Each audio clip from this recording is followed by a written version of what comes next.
రూపాయి కిలో బియ్యం రాష్ట్రములో ప్రారంభిస్తున్నాం. ఒక 2600 కోట్లు ఖర్చుతో ఈ పథకాన్ని రూపకల్పన చేయటం జరిగింది. రైతుకు ₹1,00,000 వరకు వడ్డీ లేని రుణాలు ఇస్తున్నాం. మహిళలకు 5 లక్షల వరకు వడ్డీ లేని రుణాలు ఇస్తున్నాం. 2,25,00,000 కుటుంబాలకు 7,50,00,000 జనాభాకు చేరే విధంగా ఈ సరుకులు వస్తున్నాయి. దగ్గర 3.5 లక్షల మంది గర్భిణీ స్త్రీలు బాల్యంతులు దీని కింద రావటం జరుగుతుంది. వారికి ప్రత్యేకంగా మధ్యాహ్న భోజనం మనం ఒక పూట వారికి పెట్టాలి. ఈ గర్భిణీ స్త్రీలకని ఒక కార్యక్రమం ఇందిరమ్మ అమృత హస్తం అనే కార్యక్రమం మొదలు పెట్టడం జరిగింది. నేల కొట్టిన బంతి ఉరఫ్ నల్లారి కిరణ్ కుమార్ రెడ్డి కష్టకాలం నుంచి కిరణ్ సార్ కోలుకుంటున్నారన్న వార్త కొందరికి తీయగాను, ఇంకొంతమందికి పుల్లగాను, చేదుగాను, మనలాంటి వాళ్ళకైతే మాత్రం కొత్తగా అనిపించే మాట.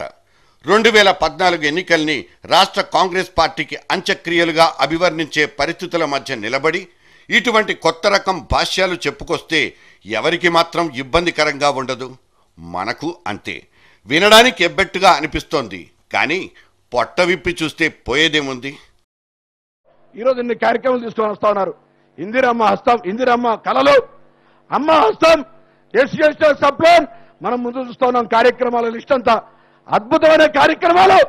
అవన్నీ కూడా ఆత్మాభిమానం ముందు కార్యక్రమాలు పని రాకుండా పోతున్నాయనే మాట సందర్భంగా మనం చేస్తా ఉన్నాం.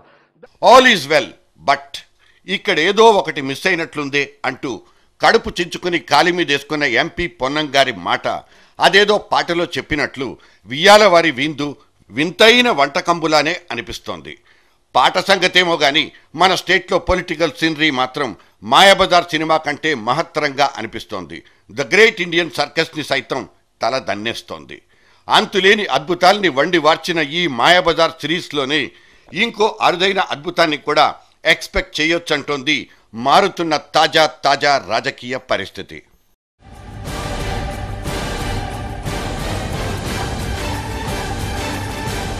కిరణ్ కుమార్ రెడ్డి అని నేను ఆంధ్రప్రదేశ్ రాష్ట్ర ముఖ్యమంత్రిగా నా కర్తవ్యాలను అనుకోకుండా ఒకరోజు మన రాష్ట్రానికి ముఖ్యమంత్రిగా ఫేస్ టర్నింగ్ ఇచ్చుకున్న కిరణ్ల వారు అనుకోకుండా ఇంకో రోజు రెండోసారి ముఖ్యమంత్రిగా మన ముందుకు ఎందుకు రాకూడదు? కాంగ్రెస్ పార్టీని 2 సార్లు అధికారంలోకి తెచ్చిన మా నాన్నగారు ఒక్కరే one and only state hero అంటున్న కుర్ర పార్టీ అధ్యక్షుడికి కౌంటర్ ఇచ్చే ఛాన్సులు లేకపోలేదా? కిరణ్ కుమార్ రెడ్డి ప్రోగ్రెస్ రిపోర్ట్ ఉరకలెత్తిపోతోందని, తనకు సెకండ్ ఛాన్స్ దొరికినా ఆశ్చర్యం లేదని కొన్ని విశ్లేషణలు ఎలుగెత్తి చాటుతుంటే ఆశ్చర్యాలు కలగకుండా ఎందుకుంటుంది? కాంగ్రెస్ ముఖ్యమంత్రి అంటేనే కేంద్రం చేతుల్లో ఒక కీలుబొమ్మ. అది అనాదిగా నడుస్తున్న చరిత్ర కూడా. అధిష్టానం గీసిన గీతకు లోబడే అన్ని పనుల్ని చక్కబెట్టాల్సిన పరిస్థితి. కానీ రాష్ట్ర కాంగ్రెస్ పార్టీ మీద చెరగని ముద్రలేసిపోయిన వైఎస్ పేరును పూర్తిగా కాకపోయినా ఒక మోస్తరుగానే చెరిపేసుకోవడానికి, పాలన మీద తనకంటూ ఒక మార్కును సుస్థిరం చేసుకోవడానికి హైకమాండ్ దగ్గర కిరణ్కు పర్మిషన్ దొరికింది.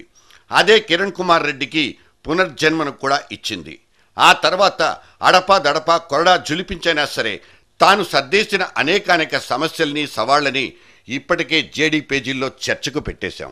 కాకపోతే గడిచిన 4 నెలల నుంచి జరుగుతున్న వరుస పరిణామాలు కిరణ్ స్థానాన్ని ఇంకా మెరుగుపరుస్తున్నాయన్న వర్షన్ ఒక్కటే ఇక్కడ వినూత్నం.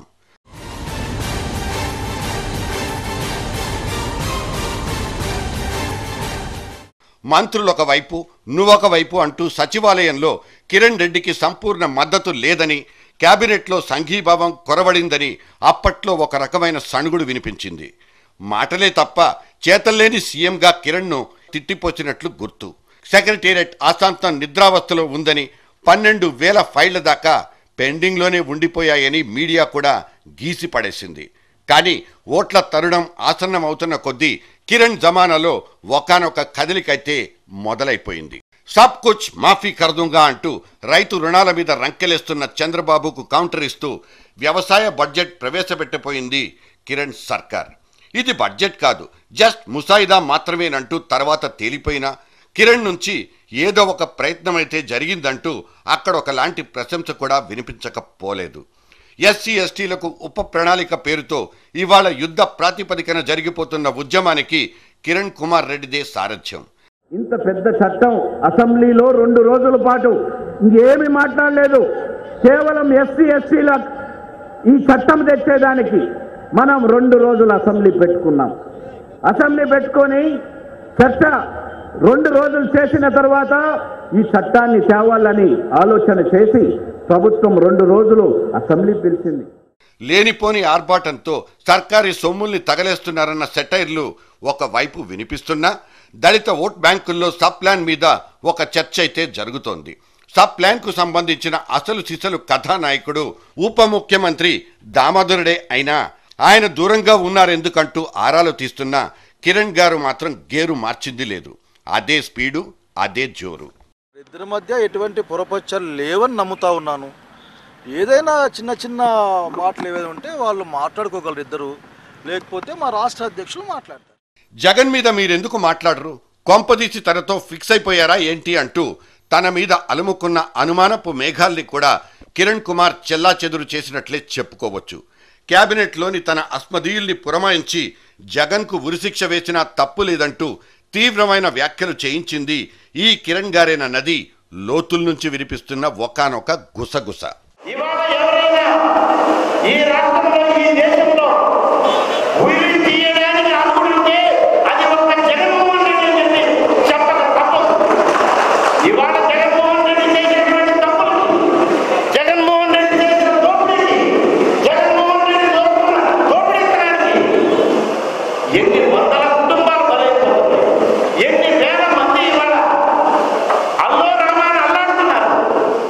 సో మంత్రుల నుంచి ఫుల్ కోఆపరేషన్ ని ఎంజాయ్ చేస్తున్న ముఖ్యమంత్రి తన దూకుడు సినిమాని మాత్రం ఇప్పట్లో ముగించేలా లేరు.